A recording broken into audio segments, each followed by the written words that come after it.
தந்தை மகன் தூய ஆவியின் பெயராலே ஆமேன். அரசர்கள் 2ஆம் நூலிலிருந்து வாசகம். அதிகாரம் 9, இறை வார்த்தைகள் 22. யோராம் ஏகுவைக் கண்டு, ஏகு, அமைதிக்காகவா வருகிறீர் என்று கேட்டான்.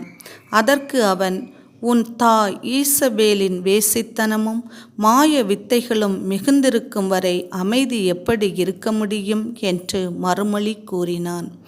இது ஆண்டவர் வழங்கும் அருள்வாக்கு. இறைவா, மக்கு நன்றி.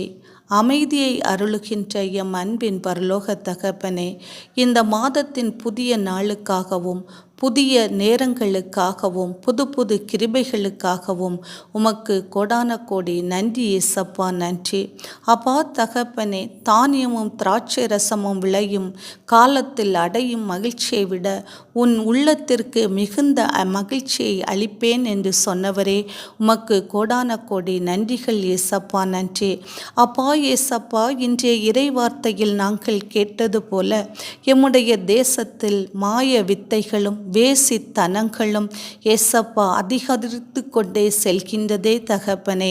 இப்படி இவையெல்லாம் அதிகரித்து செல்கின்ற போது எங்களுடைய உள்ளத்திலும் எங்களுடைய இல்லத்திலும் அமைதி இல்லாமல் போகின்றதே ஏசப்பா. அப்பா, கருணையும் இரக்கமும் கொண்டவரே, இவற்றையெல்லாம் நீர் மன்னித்து தகர்த்தெறிந்து எங்கள் ஒவ்வொருவருக்கும் அமைதியையும் சமாதானமும் தருவதற்காக நன்றிகள் அப்பா.